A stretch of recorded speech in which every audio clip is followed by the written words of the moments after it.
Ketemu lagi dengan Ira Latif di sini dari Festival Kebinekaan, teman-teman. Selama 1 jam ke depan, saya akan membawa teman-teman ya untuk berkunjung ke dalam masjid itu. Nah, selamat. Halo, ada kawan saya nih, Nur. Kita sudah pernah ke sini ya, Nur? Masih ingat nggak ini di mana, Nur? Ya, sekarang saya mau ajak teman-teman ya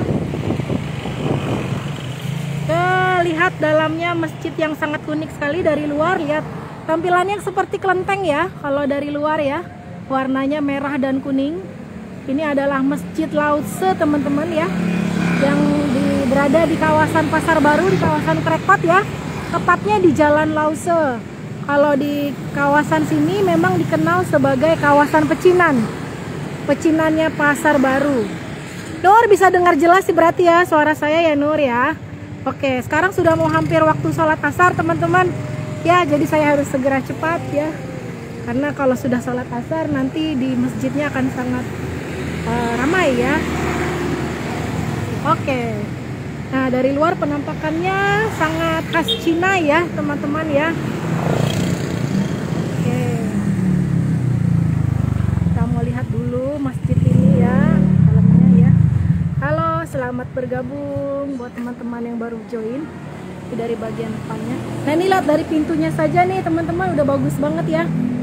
Tuh ya, pintunya merah dan kuning, ciri khas kelenteng dan ciri khas warna khas Tionghoa ya, merah dan kuning ya. Ini dikenal sebagai Masjid Pecinan. Kalau di Jakarta sendiri sebenarnya bisa dibilang sangat jarang ya, sangat langka sekali masjid yang berarsitektur Cina seperti ini ya. Ini Masjid Lause didirikan dari tahun 94, teman-teman ya. Tahun 94 ya. Waktu itu diresmikan sama Pak Habibie ya. Saat itu Pak Habibie sebagai Ketua Umum ICMI, Ikatan Cendekiawan Muslim. Kita kebetulan hari ini akan ada juga pendirinya masjid ini ya, Pak Ali Karim ya. Nanti kita akan ngobrol-ngobrol sebentar ya sebelum beliau pulang. Ya. Nah, ini masjidnya ada 2 lantai, teman-teman. Ya. Suasananya ya serba khas Tionghoa. Oke. Nanti kita akan explore setiap sisi-sisi unik. Kita akan kulik-kulik ininya ya. Lantai 1 dan lantai 2 nih nanti akan didampingi sama Pak Yusman ya, yang mau dampingin saya. Oh, Pak Nagaja ya. Oke, tapi ya kita mau ke lantai 3 dulu karena di lantai 3 ada ketuanya ya, pendirinya masjid ini yang bentar lagi mau pulang. Jadi kita ke atas dulu ya. Ya. Kita ke lantai 3 dulu ya. Oke. Nah, masjid ini teman-teman ya udah cukup lama juga ya. Ini kalau kita lihat nih, ini ada data pengislaman Masjid Lause ya. Ya, jadi di tempat ini juga biasanya sering diadakan untuk orang-orang yang mau masuk Islam, teman-teman. Terutama dari komunitas Tionghoa yang mau masuk Islam ya. Biasanya di tempat ini tuh ada datanya ya. Ada datanya per tahun ya. Yang mualaf ya.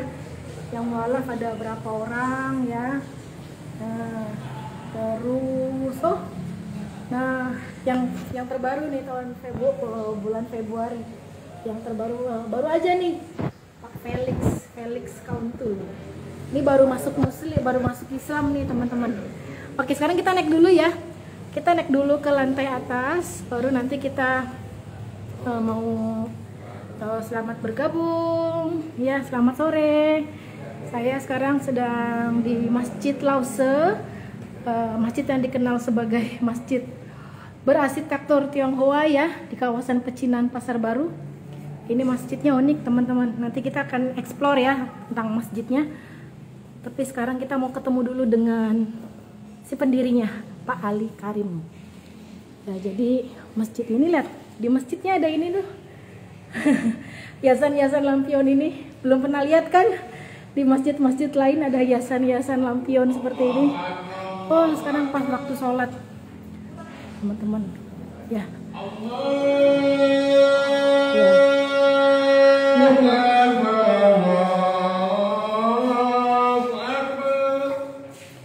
Saya akan membiarkan dengarkan suara azan dulu ya.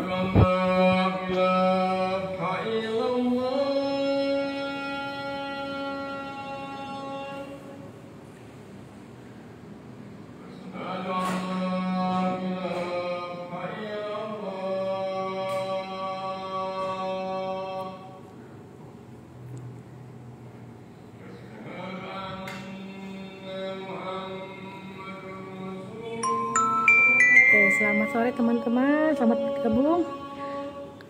Sekarang saya mau ngobrol dulu sebentar sama Pak Ali Karim nih, pendirinya masjid ini ya. Oke, tapi ini kita tunggu dulu suasana azan selesai ya. Oke, sambil nunggu azan selesai, saya boleh lihat-lihat sebentar ya Pak ya. Iya.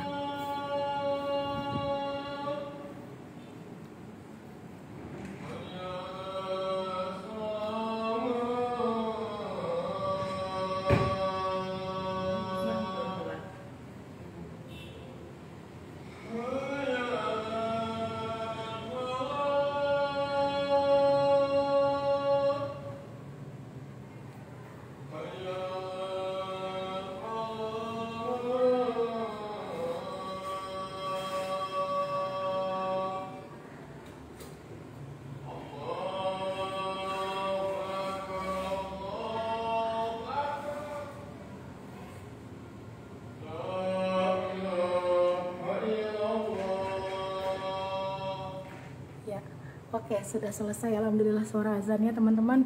Terima kasih sudah menunggu. Nah, sekarang kita mulai ngobrol sebentar ya sama Pak Karim, Pak Ali Karim. Jadi masjid ini teman-teman didirikan oleh Yayasan Karim Uy. Ya, Yayasan Karim Uy. Karim Uy itu adalah bapaknya Pak Ali Karim ya, bapaknya ya. Mungkin bisa diceritain Pak, kenapa waktu itu ada hidayah untuk membuat masjid seperti ini gitu Pak? Begini, jadi pertama kita mendirikan Yayasan Karim Uy, Yayasan Haji Karim Uy. Kenapa namanya Haji Karim Uy pakai nama ayah saya? Karena kawan-kawan ya melihat Pak Karim Uy ini satu sosok yang aneh. Dia keturunan Tionghoa, dia beragama Islam, dan nasionalisme tinggi, dia ikut berjuang. Dia yang mengawinkan Bung Karno dengan Ibu Fatmawati. Oh gitu. Oke. Jadi bisa lihat fotonya. Oke, baik. Ini ada fotonya. Oh iya, dia tinggal di Bengkulu dulu berarti ya Pak? Iya, dia di Bengkulu. Iya. Jadi ini jadi apa namanya, masjid ini kan didirikan oleh Yayasan Karim. Oh, ini berdasarkan nama beliau nih teman-teman. Bapaknya Pak Karim, Ali Karim yang sekarang kita sedang mau ngobrol ya. Ini ya, Pak Karim. Ini ada foto bertiga. Ya. Ada Bung Karno. Ini Buya Hamka. Buya Hamka ini Pak Karim Uy yang duduk. Iya. Ini ada di museum di Bengkulu. Di museum di Bengkulu. Jadi Pak Karim Uy ini adalah seorang tokoh Muslim Tionghoa yang sangat pejuang sebenarnya ya, pejuang kemerdekaan juga ya. Ikut pejuang lawan Belanda, lawan Jepang. Dia dekat dengan Buya Hamka dan juga dekat dengan Pak Soekarno ya. Bahkan yang menikahkan dengan Ibu Fatmawati. Iya. Oke, jadi Pak Karim Uy ini adalah ayahnya Bapak ya, ayahnya. Lalu gimana Pak? Nah, jadi ngelihat beliau ini satu tokoh Tionghoa, dia pendiri Persatuan Islam Tionghoa PITI.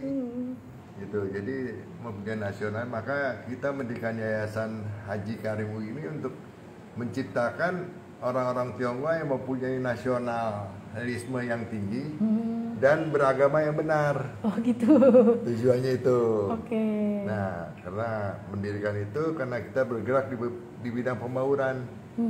Karena selama ini waktu tahun 90-an, 70-an, 80-an itu kan satu etnis Tionghoa ini agak dibedakan, gitu. Jadi tidak bisa membaur. Makanya kita bikin gerakan pembauran untuk supaya orang-orang Tionghoa ini membaur, karena kita kan bahasa Indonesia semua. Kita lahir di Indonesia, besar di Indonesia, insya Allah meninggal juga mati di Indonesia. Kan gitu. Nah, jadi kita harus bela negara kita. Oke. Nah, tujuannya itu. Jadi kawan-kawannya meminta pakai nama beliau. Nama bapaknya Bapak ya. Gitu setelah beliau meninggal. Baik. Tapi Bapak sendiri dari lahir memang sudah Muslim ya Pak ya? Ya, saya lahir sudah Muslim. Bapak saya yang masuk Islam Oh, tahun ya. 30-an langsung jadi konsul Muhammadiyah, karena dulu konsul belum ada, Ya. Indonesia belum ada kan. Oke, Gitu. baik. Jadi bapaknya Bapak ya, Pak Karim O itu tokoh Tionghoa Muslim itu ya, malah yang awalnya menggerakkan Islam Tionghoa ya. Iya, dan pendiri tadi PT Persatuan Islam Tionghoa Tionghoa. Ya. Ini dia orangnya, teman-teman. Ya. Oke, ini dia orangnya ya, Pak Karim O ini ya, tokoh Muslim Tionghoa yang juga sangat dekat dengan Soekarno dan juga Buya Hamka. Ini bapaknya beliau. Jadi Bapak ingin juga mengenang jasa beliau gitu ya, Pak ya. Bukan, kawan-kawannya ingin menciptakan itu. Oke, jadi idenya dari kawan-kawannya. Kawan-kawan yang minta, bukan kita. Kawan-kawannya. Kawan-kawannya setelah orang tua saya meninggal, kawannya minta bikin yayasan untuk menciptakan orang-orang Tionghoa itu mempunyai nasionalisme, beragama yang baik, dan jadi pengusaha yang sukses. Oke. Karena Pak Karim ini adalah salah satu pendiri Bank Sentral Asia, dia pemiliknya. Oh, dia juga wow, Begitu. pengusaha sukses juga, pendiri Bank Sentral Asia. Iya, Wah, gitu. hebat. Baik. Oke, Pak. Pak, kalau misalnya ini kan ada ya, Pak ya? Ada unsur-unsur ini, Pak. Ada unsur-unsur lampion segala macam, itu memang sengaja ya, Pak ya? Memang, karena selama ini kan orang-orang Tionghoa itu tidak mengenal Islam. Ya kan, tidak mengenal Islam, karena Islam di Indonesia orang-orang itu kurang paham mengenai Islam, dan Islam dilihat dari sudut pandang yang lain. Gitu. Dan dia lupa bahwa kita semua lupa bahwa Islam di Indonesia itu semua lewat Cina. Iya, dari Cina salah satu Karena penyebarnya lewat jalur juga. sutra kan. Iya, Nggak mungkin benar-benar. dari Arab langsung sampai Indonesia kalau nggak lewat jalur sutra. Gitu. Nah, itu yang kita jelaskan lagi gitu. Jadi banyak kesalahpahaman itu membuat kita jadi salah paham. Oke, baik. Tujuannya itu. Ya, jadi ini tujuannya masjid ini adalah sebenarnya untuk pembauran antara orang etnis Tionghoa. Ya, bahwa kita juga kasih tahu kepada orang-orang Islam atau istilahnya pribumi ya, orang Indonesia asli, bahwa orang Tionghoa itu juga banyak yang Islam. Banyak yang Islam, bener ya? Gitu, itu saudara kita gitu. Iya, baik. Dan Islam itu juga mengajarkan kita harus baik pada agama-agama lain. Oh gitu, ajaran yang sangat baik sekali ya, Pak. Iya, kita jangan membedakan gitu. Baik. Nah, ini kalau kita lihat ada tulisan-tulisan kayak gini, Pak. Ini tulisan Arab, ada Cina-Cinanya, ini apa yang artinya? Tulisan Cina-Cinanya, Pak. Ada tulisan Arab di Cina itu, orang waktu saya pergi ke sana ini dapat hadiah-hadiah. Oh, ini malah langsung dari Cinanya ya, Pak? Dari Cina didapat hadiah. Oke, Gitu. baik. Jadi kan di masjid itu banyak kaligrafi Islam, tapi etnis dengan etnis Tionghoa itu saya dapat hadiah Ya, semua. maaf ya, Pak. Ini ya, jadi Pak Karim Oi ya yang menginspirasi berdirinya masjid ini ya, jadi juga disebut-sebut sebagai ikon Tionghoa Muslim ya, Pak ya. Iya. Jadi dari tahun 91 didirikan ya, Pak. Sejak didirikan tempat ini katanya sudah banyak menjadi tempat orang Tionghoa menjadi mualaf ya di sini ya, Pak. Banyak, udah ribuan. Ribuan. Karena, tapi di Islam itu tidak ada paksaan, kita hanya memberikan contoh yang baik. Oke.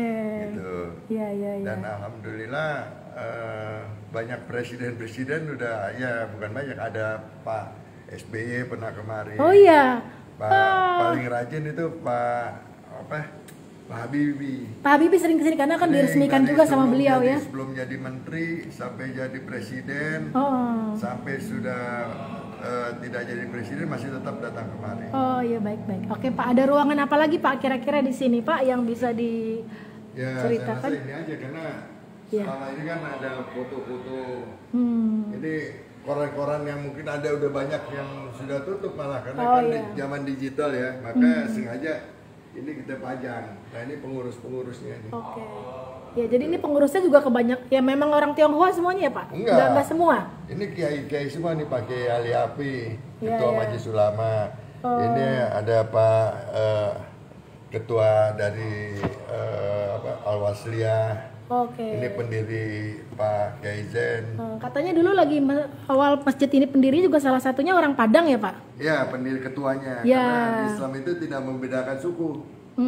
Baik, gitu. baik. Jadi kita kalau ada Islam ya kita bersaudara semua. Oke, ya ya. Mungkin yang sering banyak dilupakan ya teman-teman ya, apa namanya, kalau orang Tionghoa tuh di minoritas gitu ya, dibilang Ya. minoritas.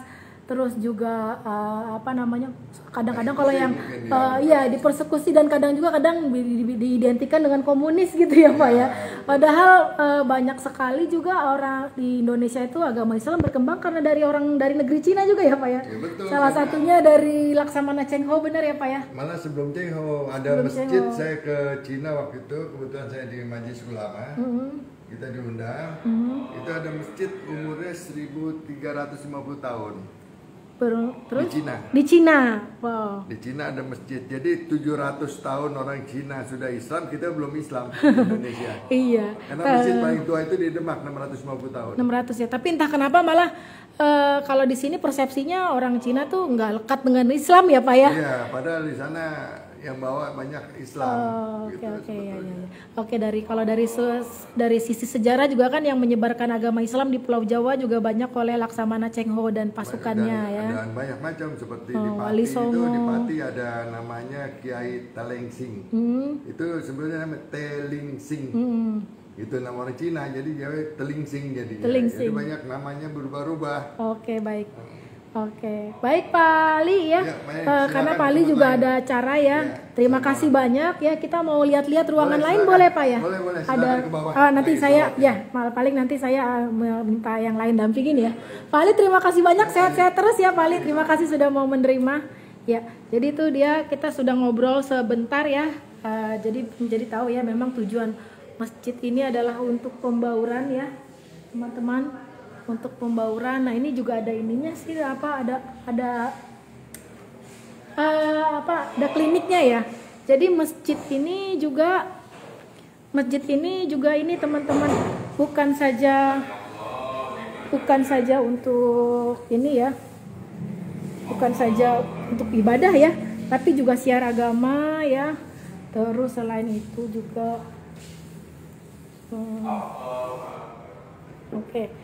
Juga di sini tuh ada teras sehat, ada kliniknya teman-teman. Ada kliniknya ya. Kalau kita kesini siangan dikit biasanya suka ada yang apa namanya, bersahadat, yang masuk Islam. Ya. Pak, boleh numpang nyalain lampu ya Pak? Silakan. Ya. Oke, ada pertanyaan kah teman-teman? Ini karena di bawah masih sholat ya. Nanti setelah sholat asar saya akan ke bawah ngeliatin keunikan interior masjidnya ya. Kita lihat-lihat dulu. Kalau yang ini di lantai 2. Di lantai 2 ini adalah untuk perempuan. Ada gelap ya. Ini suasananya di lantai 2 ya. Memang kalau paling ramai di sini masjidnya hari Sabtu dan Minggu. Oke, ini suasana lagi sholat dulu ya di bawah ya.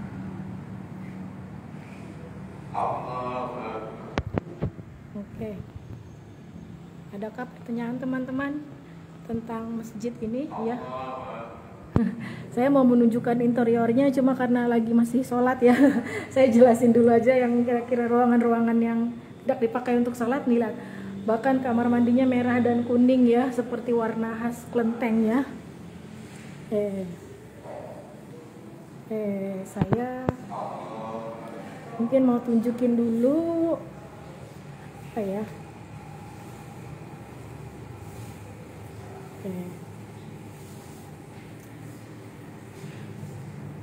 Selamat bergabung buat teman-teman yang baru join. Ya, saya sedang melaporkan dari Masjid Lause di kawasan Pecinan Pasar Baru ya, teman-teman ya. Masjid ini juga dikenal sebagai pusat mualaf ya. Pusat mualaf bagi kaum Tionghoa ya yang ingin bersyahadat atau belajar agama Islam nih, data-datanya nih. Nih. Ya. Data-datanya. Data pengislaman. Ya, pengislaman Yayasan Haji.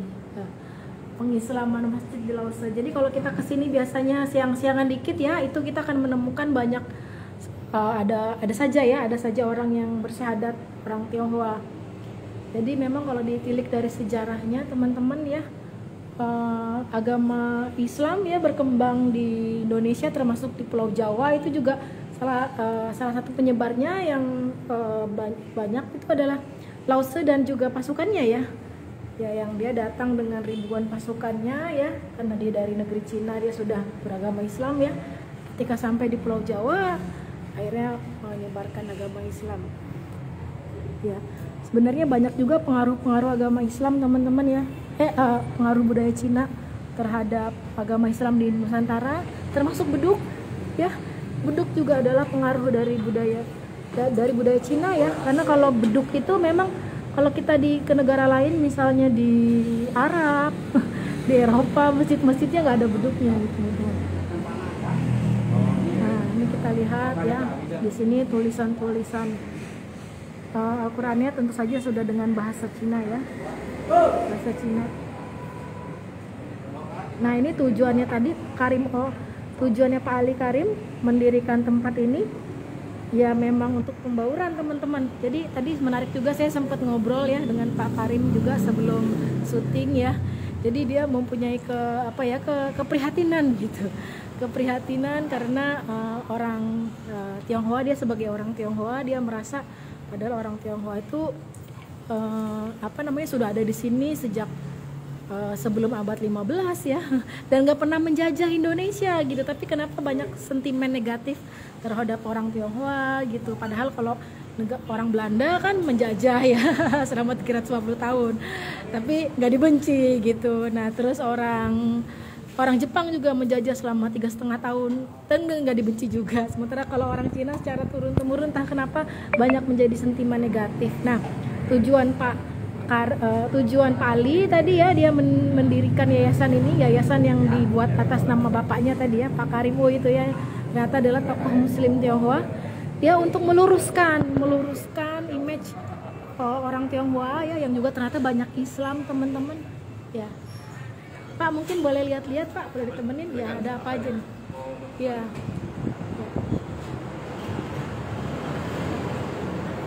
Nah ini kalau ini masjidnya nggak buka tiap hari ya Pak? Bukanya jam berapa aja Pak? Sementara ini kita bukanya di hari kerja dan jam kerja ya. Nah, karena memang jamaah kita kan jamaah transit ya, bukan jamaah tetap. Karena kan kita masih di jalan, bukan di perumahan atau perkampungan yang jamaahnya tetap. Kita kan jamaahnya cuma orang mampir, sholat gitu kan. Kebetulan pas ada karyawan sekitar sini sholat gitu, jadi memang adanya cuma di jam-jam kerja aja ada jamaahnya gitu. Iya, karena sebenarnya ini di bangunan kayak ruko gitu ya Pak ya? Tadinya awalnya ruko. Setelah kita jadikan masjid dan kita buka. Iya, dan setelah asar tutup ya Pak? Setelah asar tutup ya? Kita tutup, sebelum maghrib kita tutup. Iya. Oke, Pak mungkin sambil jalan Pak, sambil cerita Pak, kalau boleh tahu biasanya dalam sebulan berapa orang yang menjadi mu'alaf di sini Pak rata-rata ya? Rata-rata itu mungkin bisa dirata-ratakan satu minggu tuh 2-3 orang yang masuk. 2-3 orang. Ya. Paling minimal 2 orang lah paling kayak setiap minggu ya. Jadi alhamdulillah memang kebanyakan itu dari saudara kita dari etnis Tionghoa yang masuk Islam di sini itu. Pak mereka sebelum jadi mu'alaf di sini apakah belajar dulu kah di sini? Belajar Islam dulu kah? Enggak, kan mereka udah belajar sebelumnya ya. Di sini itu setelah dia masuk Islam baru mereka dibina di sini. Dibina. Apa yang mereka kebutuhan mu'alaf kan masih pemula yang kebutuhan dasar belajar sholat, belajar. Diajarin di sini. Jadi nggak dilepas gitu ya Pak? Sampai mereka bisa sholat, sampai bisa mandiri untuk Islam aja ya. Gitu. Baik. Tapi memang sementara ini selagi pandemi ini kita belum boleh ngumpul-ngumpul. Jadi kita masih paling lewat WA, lewat telepon paling nanya-nanya. Iya, baik. Nah, tapi mereka orang-orang Tionghoa yang menjadi mu'alaf itu datang dari seluruh penjuru Jakarta, Pak, bukan cuma di Pasar Baru ya? Oh iya, itu bukan cuma Jakarta, ada Jabodetabek, bahkan luar negeri pun ada gitu ya.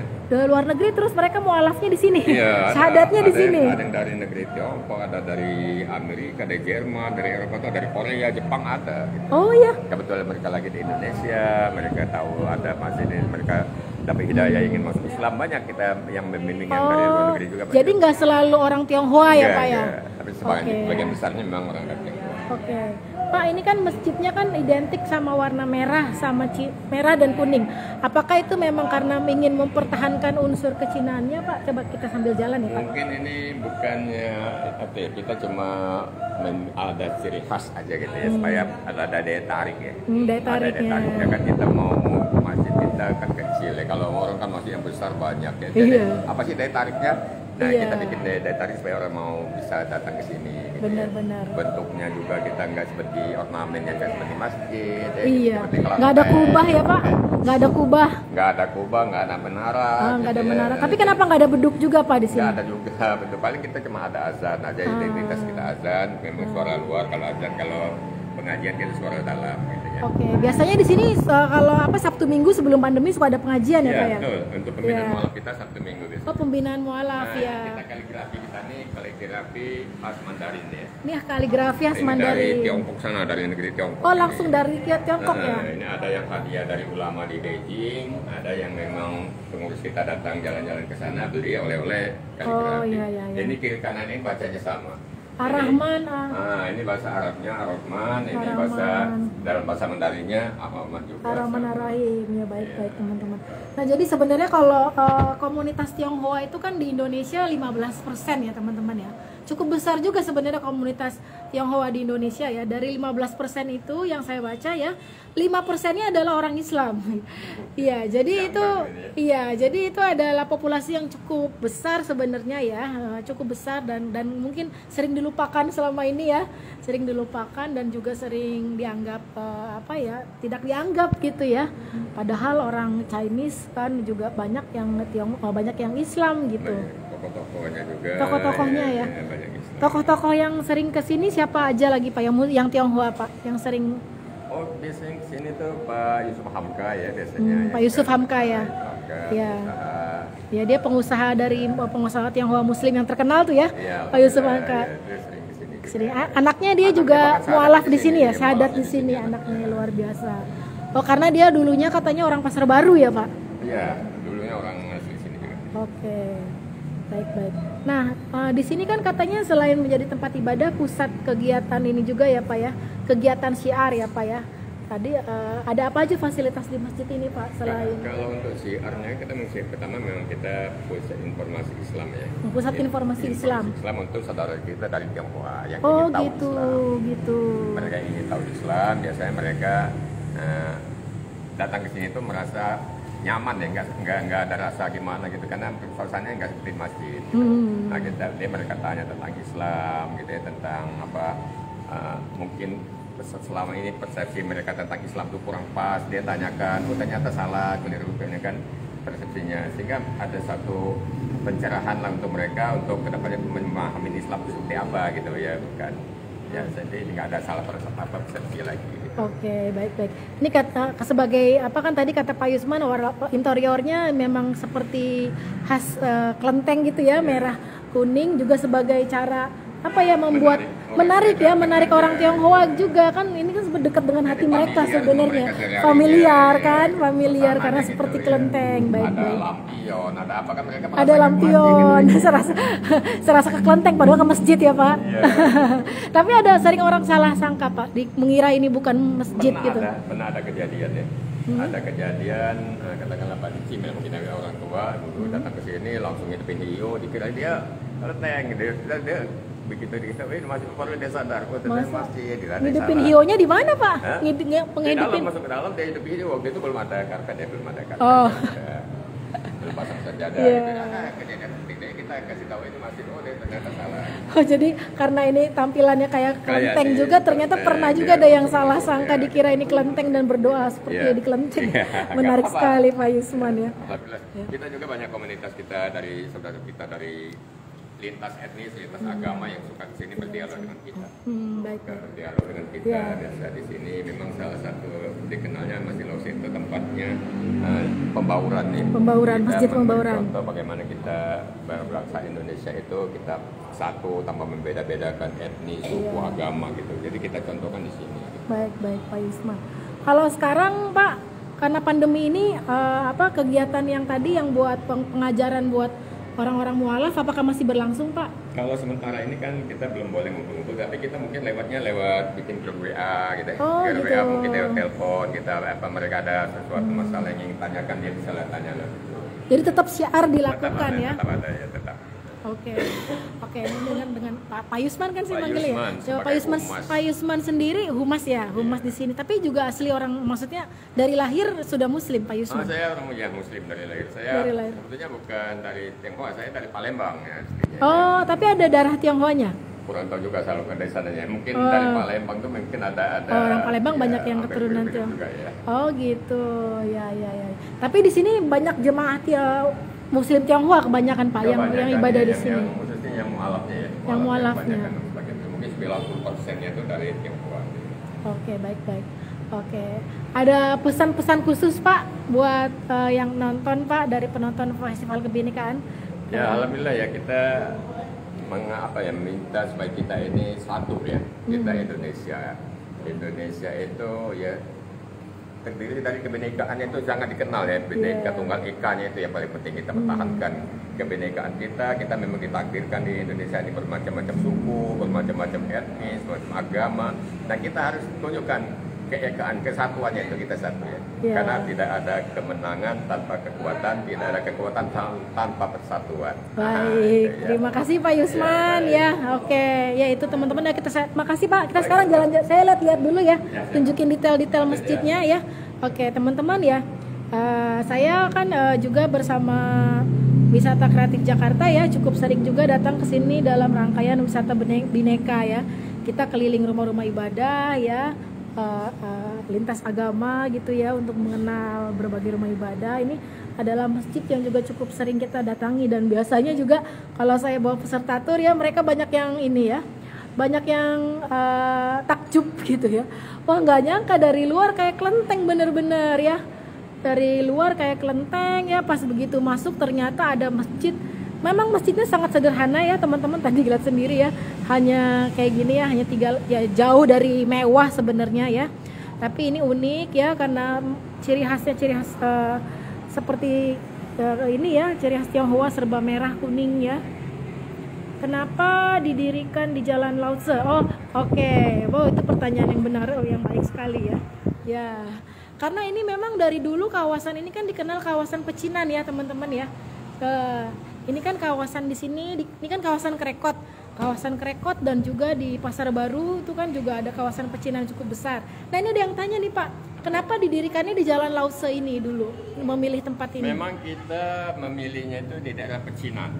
Pecinan itu artinya lingkungan orang-orang keturunan Cina. Banyak orang Tionghoa kumpul ya. Saudara kita dari keturunan Tionghoa ini, keturunan Cina itu mereka sangat ingin tahu sebenarnya tentang Islam gitu. Mereka akan datang ke masjid umumnya mungkin masih ada rasa sungkan gitu ya.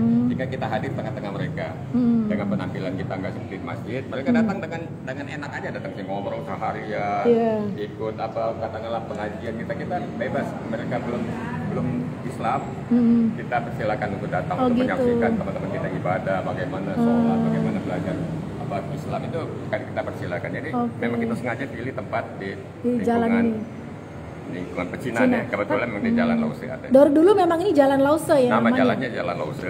Makanya dinamakan masjid. Iya, karena Lao Tse itu artinya guru ya Pak. Katanya begitu. Iya. Nah, kalau misalnya itu ustadz gitu ya. Ustadz ya, jadi pas lah dengan misinya masjid ini ya.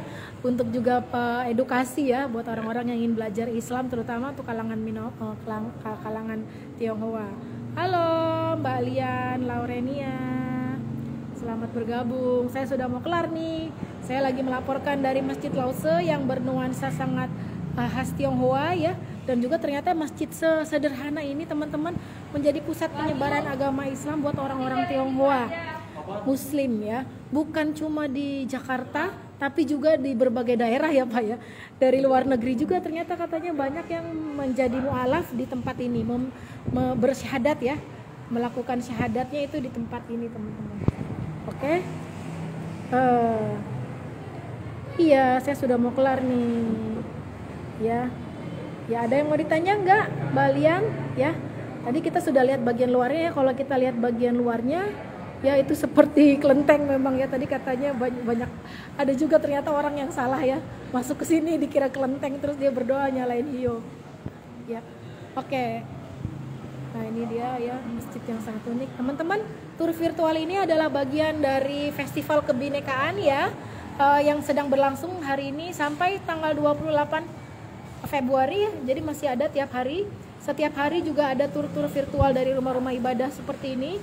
Silakan pantau di feed kita ya agenda lengkapnya. Besok pagi juga ada jam 10, nanti saya mau ajak jalan-jalan ke kampung Kristen Betawi ya, kampung Tugu, kampung Portugis Tugu ya, dan mengenal orang-orang Kristen Betawi ya. Terus juga nanti ada lagi ke gereja Ortodoks Rusia. Jadi kalau pernah dengar Ortodoks Rusia, ternyata itu ada gerejanya juga di sini di Jakarta, dan ada penganutnya juga, teman saya kebetulan juga ya, teman baik saya, dia penganut ke Kristen Ortodoks Rusia. Dan juga nanti sore mulai hari ini teman-teman selama 3 hari ke depan setiap hari ada sesi Zoom juga ya. Sesi Zoom gratis juga, silakan langsung masuk ya teman-teman, langsung bergabung nanti jam 4 dan juga ada lagi nanti jam 7 ya. Oke. Ya sudah, terima kasih banyak ya Pak Yusman sudah menerima kita dengan baik ya. Sehat-sehat terus ya Pak ya. Oke, kita mau pamit ya teman-teman. Nih kita liatin dulu deh, saya liatin sekali lagi ya, mungkin buat teman-teman yang baru join ya. Lihat suasana pintunya ya, kayak pintu kelenteng kan. Ya, ini dia tadi nih. Jadi di sini juga ada kliniknya teman-teman, klinik kesehatan ya. Tuh. Jadi masjid ini dinamakan Yayasan Haji Karim Oi ya pendirinya. Itu tadi si bapaknya Pak Ali Karim, tokoh Muslim Tionghoa. Ya, oke. Saya hari ini pamit lebih cepat ya teman-teman, karena pas jam 4 nanti jam 4 teng ada sesi Zoom ya, untuk mengenal agama-agama kepercayaan lokal ya. Jadi ada juga teman-teman kita ya, orang-orang Indonesia ya, yang juga masih menganut agama dan kepercayaan lokal. Silakan langsung masuk saja di Zoom ya. Pak Yusman udah mau pulang ya? Oke, bagus ya teman-teman, bagus kan tuh ya, kayak kelenteng ya. Saya liatin sini nih, pasti ini nih. Tuh lihat ada ininya. Jadi kalau lihat dari bagian atasnya ada lampion-lampion. Belum pernah lihat kan? Belum pernah lihat ada masjid yang ada lampion-lampion di bagian depannya. Ya. Oke, nanti stay tune lagi ya teman-teman besok. Ya, setiap hari masih ada laporan langsung dari berbagai tempat-tempat rumah ibadah juga yang menarik. Nah, ini dari atas nih ya. Tuh ya. Jadi tidak terlihat seperti, sama sekali tidak terlihat seperti masjid ya. Lebih kayak ruko. Oke, selamat bergabung, tapi saya sudah mau selesai nih. Saya sudah mau selesai teman-teman, melaporkan dari Masjid Pecinan ya di Pasar Baru. Oke. Halo Supri, selamat bergabung, sudah mau selesai nih ya. Saya melaporkan dari Masjid Pecinan di Pasar Baru, sudah selesai ngobrol-ngobrolnya nih kita ya. Nanti join lagi ya teman-teman besok ya. Setiap hari sampai tanggal 28 masih ada banyak rangkaian tur virtual menarik ya dalam rangkaian Festival Kebinekaan. Terima kasih banyak teman-teman sudah join bersama saya. Mohon maaf kalau ada kurang-kurang ya. Karena ini saya jam 4 nanti ada lagi sesi Zoom, teman-teman ikut ya. Teman ikut di sesi Zoom-nya ya. Jadi mulai hari ini ada sesi Zoom juga ya. Kalau nanti sore jam 4 tentang agama-agama lokal dan percaya. Terima kasih. Sampai ketemu lagi besok di tur virtual yang selanjutnya.